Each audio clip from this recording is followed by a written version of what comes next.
तर मंडळी, चंद्रशेखरने मोठ्या हुशारीने आपल्या मुलीसाठी ज्या मुलाची वरात आलेली होती ती आल्या पावली परतवली. का तर त्यांची मागणी खूप विचित्र होती. एकतर प्राजक्ता, नाहीतर 10 लाख. आता असं कोण करतं? म्हणून चंद्रशेखरने त्या नात्याला लाथडून दिलं. पण एवढ्याने झालं नाहीये. घरामध्ये किती तमाशे झाले हे आपण मागच्या ट्विस्ट एपिसोड्समध्ये बघितलेलंच आहे. आता मंडळी, तुम्ही जर चॅनल सबस्क्राईब केलं असेल तर ते तुम्हाला माहीतच असेल, आणि नसेल केलेलं तर आता करा आणि माहीत करून घ्या. तर ना मंडळी, घरामध्ये खूप जास्त तमाशे झाले, खूप आरडाओरडा, रडबोंबल झाली, आणि कसं बसं आता त्या दुःखाला वैद्य कुटुंब सामोरं जात आहे. पण एवढ्याने झालेलं नाहीये. कुटुंबामध्ये पुन्हा एकदा एक मोठा विषय आहे जो चंद्रशेखर पासून लपून होता, तो आता त्याच्या समोर येणार आहे. म्हणजे चारुलता आणि आजी त्यांची जी काही कुजबूज आहे ना, ती ऐकल्यानंतरून चंद्रशेखर एवढा जास्त भडकलाय की तो पुन्हा एकदा चारुलताच्या कानाखाली लगावून देतोय. अहो, एवढंच नाही, दुसरीकडे जी तृप्ती आहे ना, तिने बघा काय काम वाढवून ठेवलंय ते. तिला रोहनच्या आईने असा काय झटका दिलाय ना की तिचे नाकी 9 आलेले आहेत. अहो, ती जेव्हा आता म्हणजे तृप्ती जेव्हा आता या सगळ्या गोष्टींबद्दल कौस्तुभला सांगते ना, तेव्हा दोघांच्याही तोंडचं पाणी पळालंय.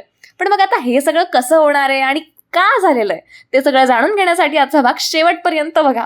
आणि नुसता बघू नका, चॅनलला सबस्क्राईब करा आणि व्हिडिओ आवडल्यास व्हिडिओला लाईक पण करा. आणि खाली हाईप बटन असेल ना, त्यावर तेवढं क्लिक करून द्या. आता काही पैसे थोडे लागणार आहे त्यासाठी. तर मंडळी, वळूया आपल्या आजच्या भागाकडे. तर सुरुवात कुठून होते माहितीये का? रोहनची जी आई आहे, म्हणजे भाग्याची जी होणारी सासू होती, तिचा आता हिला कॉल येतो. कोणाला? तृप्तीला कॉल येतो, आणि नेमकं तृप्ती कॉल उचलत नसते. आणि इकडे तितक्यात कौस्तुभ येतो, आणि कौस्तुभ तिला खूप काही काही बोलून ऐकवत असतो. तो म्हणतो की तूच डाव खेळत होतीस ना त्या रोहनच्या आईसोबत, बघ किती महागात पडला आता ते.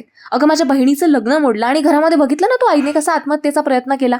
तुला वाटतंय का खरंच जे काही चाललंय ते योग्य आहे ते? या गोष्टींमुळे आता ती फोन उचलणं टाळत असते तृप्ती. पण फायनली तृप्ती आता फोन उचलते, आणि रोहनची आई तिला ताबडतोब भेटायला बोलवून घेते. आणि सांगितल्याप्रमाणे, ठरल्याप्रमाणे आता तृप्ती त्या रोहनच्या आईला भेटायला जाते.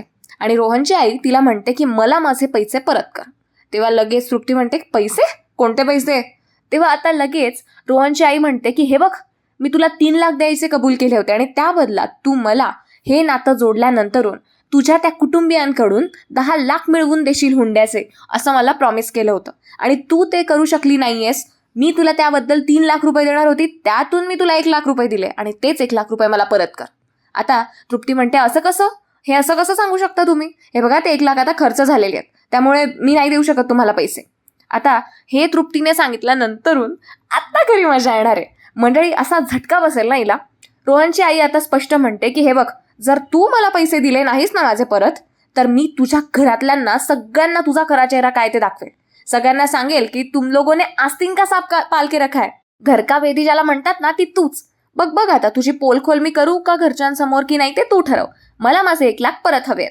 आता तृप्तीच्या तोंडचं पाणी पळालंय मंडळी. आणि आता तृप्ती कशी बशी आताच घरी जाऊन पोचलेली आहे. खूप जास्त टेन्शनमध्ये आहे ती. तर दुसरीकडे घरी येता बरोबर तिला काही वेगळंच चित्र बघायला मिळतं. पण तरी ते इग्नोर करते ती. म्हणजे घरामध्ये तर शांतता असते. ही इकडे भाग्य रडत असते, आणि प्राजक्ता तिची सांत्वना देत असते. आता इथेही तोंडचोपडेपणा करायला किंवा चोंबडेपणा करायला जाणारच असते तृप्ती. पण ती म्हणते, जाऊ दे, मला काय करायचंय, ऑलरेडी मला आहे ते टेन्शन काही कमी आहे का, असं म्हणत तृप्ती तिच्या कामाला लागते. पण मध्येच तिला आठवतं की आपण ही न्यूज जी पैशांची आहे ती कौस्तुभला कळवायला पाहिजे. ती आता कौस्तुभला तिच्या डोक्याचं टेन्शन देते, आणि कौस्तुभला तर आणखीन जास्त लोड येऊन जातो की काय, कसे आणणार आहोत आपण हे पैसे आता? ती बाई बावळट आहे का? हे बघ, मी तुला आधीच बोललो होतो तृप्ती, पाऊल सांभाळून टाक. पण नाही. तेव्हा तृप्ती त्याच्यावरच उलटी पडते की अरे, मी तुमच्यासाठीच तर केलंय ना हे सगळं, तुम्ही माझ्यावर असा आरोप नाही करू शकत. ते तर तुम्हाला पैसे लागत होते म्हणून मी तुमचा विचार केला, आणि तुम्ही माझ्यावरच फिरताय. मंडळी, ते दोघं खूप जास्त टेन्शनमध्ये आलेले आहेत आता, आणि असंच पाहिजे. तिची कर्तूतच तशी आहे.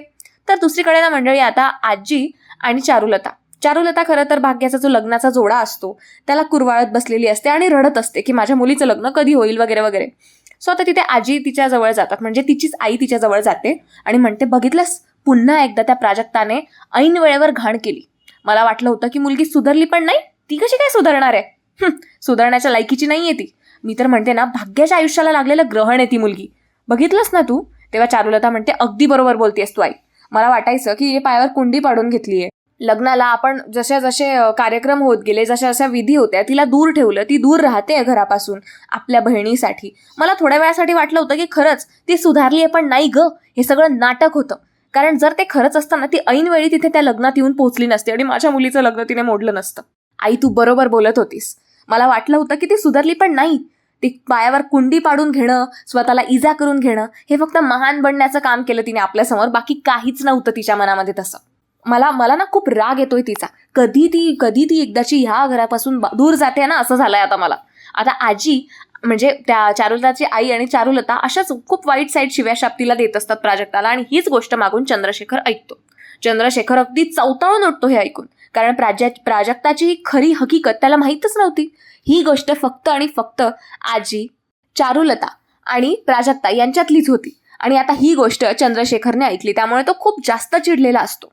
त्याला आता एक गोष्ट आठवते की म्हणजे प्राजक्ताला मी जेव्हा जेव्हा काम सांगायचो तेव्हा या मामी म्हणजे या आई तिला दूर का घेऊन जायच्या, म्हणजे आजी तिला दूर का घेऊन जायची आणि तिला बाहेर का पाठवून द्यायची, तर त्याचं हे कारण होतं. हे आता चंद्रशेखरला कळतं आणि तो अगदी जोरात आरडाओरडा करतो. काय चाललंय हे चारुलता? हे सगळे थेरं चालली आहेत का तुमची?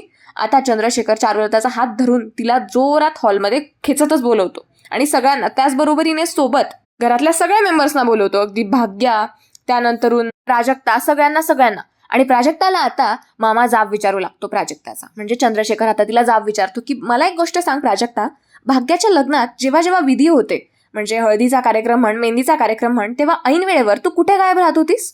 मला तू नोकरीचं सांगितलं होतंस ना? लाव बरं सूर्यवंशींना फोन, मला ऐकायचंय की तू काय काय करत होतीस आणि कुठे कुठे होतीस. तेव्हा आता प्राजक्ता म्हणते, मामा अरे असं काय करतोयस? तुला विश्वास नाहीये का माझ्यावर? आणि असं का विचारतोयस? तेव्हा चंद्रशेखर म्हणतो, ते काही नाही, मी आता सूर्यवंशींना फोन लावतोय. आता मामा म्हणजे चंद्रशेखर कुठलाही विचार न करता थेट सूर्यवंशींना फोन लावून प्राजक्ताचा म्हणजे प्राजक्ता टीचर असते ना, सो ते टायमिंग काय आहे तिच्या जॉबचा ते विचारतात. आणि शॉकिंगली टायमिंग फक्त 2 ते 3 तासांचा असतो. तेव्हा चंद्रशेखर तिला खूप पोटतिडकीने विचारतो की कुठे जात होतीस प्राजक्ता तू? मला फसवलंस, माझ्याशी खोटं बोललीस? आता भाग्या सुद्धा हा जाब तिला विचारू लागते की प्राजू, तू माझ्याशी सुद्धा खोटं बोललीस? कुठे जात होतीस ग? आता प्राजक्ता म्हणते, मी तुम्हा दोघांचे हात जोडते, प्लीज मला नका विचारू मी कुठे जात होते. प्लीज मला नका विचारू. या पलीकडे मी काहीही उत्तर द्यायला तयार आहे. आणि राहिला प्रश्न माझ्या रंगाचा, जर माझ्या रंगामुळे तुम्हाला असं वाटत असेल की आपल्या भाग्याचं लग्न जमत नाहीये, तर मला नकोय असा रंग.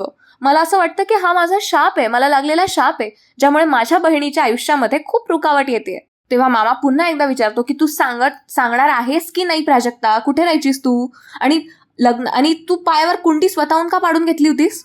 तेव्हा आता लगेच प्राजक्ता हे खोटं आहे असं सांगत असते, पण तिला फार काळ खोटं बोलता येत नाही, कारण तिकडून तिच्यावर आजी डोळे ताणत असतात आणि नेमकं तिचं लक्ष आजींकडे, ती रडता रडता आजीकडे बघते. आणि हेच आता चंद्रशेखर नोटीस करतो आणि चंद्रशेखरला शंका जाते. चंद्रशेखर आता आपल्या सासूबाईंना झापतो आणि म्हणतो, तुम्हाला जराही लाज नाही वाटली का हो? अहो ही पण माझ्या मुलीसारखीच आहे हो. मी कधीच तिच्यामध्ये आणि माझ्या भाग्यामध्ये भेद नाही केला. आणि तुम्हाला माहिती आहे का, जे काही तुम्ही बोललात ना आता खोलीमध्ये, ते मी सगळं ऐकलंय. चारुलता, तुझ्या आईला समजाव बरं, ते तुलाही नाही कळलं का गं? आणि ह्या सगळ्या गोष्टींना नाटकं म्हणत होतीस.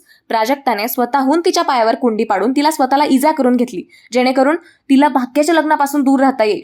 हाच प्लॅन होता ना तुमचा? म्हणजे या प्लॅनसाठी तिने एवढा स्वतःला त्रास करून घेतला, एवढं स्वतःला दूर ठेवलं घरापासून. बाहेर बिचारी कशी काय राहत असेल, आणि तरी सुद्धा तुला तिची दया नाही आली, आणि तरी सुद्धा तुला जराही नाही वाटलं का? आणि वरून तूच म्हणतेस की ती हे सगळे नाटकं करत होती. कुठे होती ती? सासूबाई तुमच्याच घरी राहत होती ना ती? खरं सांगा मला. आता आजी खाली मान घालून सगळं ऐकत असते, आणि चारुलताचा गप्पपणा बघून, म्हणजे चारुलताचं असं गप्प बसणं बघून चंद्रशेखर कुठलाही विचार न करता सनकन तिच्या मुस्कटात लगावून देतो आणि म्हणतो, हे बघ, तू जे काही केलंय ना ते मला अजिबात पटलेलं नाहीये. खूप चुकीचं वागलीस चारुलता तू. अगं ऍटलिस्ट विचार करायचा गं की आपण दुसऱ्याच्या मुलीसोबत, किंवा आपल्याला जशी मुलगी तशी ती सुद्धा कोणाची तरी मुलगी, आणि आपण तिच्यासोबत असं कसं काय वागू शकणार आहे? असं वागणं किती चुकीचं आहे. तरी ती मुलगी निमूटपणे करत राहिली. या गोष्टीला तू तिला शाबासकी देणं सोडलं आणि वरून तिच्यावरच बोट उचलत होतीस. तर भाग्याला जेव्हा हे कळतं तेव्हा भाग्या आपल्या बहिणीला म्हणजे प्राजक्ताला मिठी मारून खूप रडत असते. ती म्हणते, प्राजू अगं आज माझ्या मनामध्ये तुझी जागा आणखीन जास्त उंचावली. तू माझ्यासाठी एवढं काही सॅक्रिफाईस केलंस, एवढं बलिदान दिलंस, आणि ही कोणती पद्धत होती तुझी स्वतःच्या पायांना जखमा करून घ्यायची? खूप चुकीचं केलंस तू हे सगळं. मला नव्हतं वाटलं की माझी बहीण माझ्यासाठी एवढं सगळं करू शकेल. मला माफ कर. आता प्राजक्ता मोठ्या मनाने म्हणते की अगं असं काय बोलतेयस? खरंच मला माझ्या रंगाचा तिरस्कार झालाय, कारण जो रंग माझ्या बहिणीच्या आयुष्याच्या आड येत असेल तो रंग तरी काय कामाचा गं? असं आता प्राजक्ता बोलून खूप रडत असते. तेव्हा प्राजक्ताला चंद्रशेखर आणि भाग्या दोघंही जवळ घेतात. तर दुसरीकडे मंडळी, चंद्रशेखरने चारुलताला चांगलाच धडा शिकवलेला असतो आणि चारुलताला सुद्धा तिच्या चुकांची जाणीव होत असते. म्हणजे ती जी वागत होती ना ती आता चांगलीच ठिकाणावर आलेली आहे. कारण थोड्याच वेळात ना आता सगळे जेव्हा आपापल्या खोलीत जातात, प्राजक्ताला जेव्हा आता भाग्या खोलीमध्ये सोडून देते ना, तेव्हा थोड्याच वेळात चारुलता तिच्या पायाला मलमपट्टी करायला येते. कारण तिचे डोळे उघडलेले असतात की आपल्या मुलीसाठी प्राजक्ताने खरंच खूप काही केलंय. सो आता मंडळी, तुम्हाला काय वाटलं हे सगळा जो ड्रास्टिक चेंज आहे चारुलतामध्ये आलेला तो योग्य आहे की नाही? कारण मला असं वाटतं चारुलता सुधारलेली आहे, चारुलताला प्राजक्ताबद्दल चांगलं वाटतंय, सहानुभूती वाटते, पण नाही, तिच्या मनामध्ये अजून सुद्धा विष होता आणि आजी ते विष आणखीन वाढवत होती. पण चंद्रशेखरने जे काही केलंय ना मंडळी, एक नंबर. तुम्हाला काय वाटतं मला कमेंट्समध्ये नक्की सांगा. तसं म्हणायला गेलं तर कालच्या व्हिडिओला खूप छान कमेंट आली होती. दीप्ती, प्रीती, त्यानंतरून विशाखा, तिघींनी सुद्धा खूप छान आणि सुंदर कमेंट्स केलेल्या होत्या. मंडळी, तुम्ही सुद्धा कमेंट करा म्हणजे जेणेकरून मला कळेल आणि उद्याच्या व्हिडिओमध्ये मी तुमचं सुद्धा नाव अनाऊन्स करेल. आणि हो, फक्त कमेंट्स नको, लाईक आणि सबस्क्राईब सुद्धा करा. आणि आपल्या तिथे खाली दिलेल्या बेल आयकॉनवर आणि हाईप बटनावर क्लिक करायला विसरू नका. म्हणजे आपले डेली फ्रेश ट्विस्ट एपिसोड सगळ्यात पहिले तुमच्यापर्यंत येऊन पोहोचतील. आणि मंडळी, आणखीन एक गोष्ट, हे सगळं तर मिटलंय, पण आता एकीकडे एक नवं वादळ येतंय. कुठलं बरं?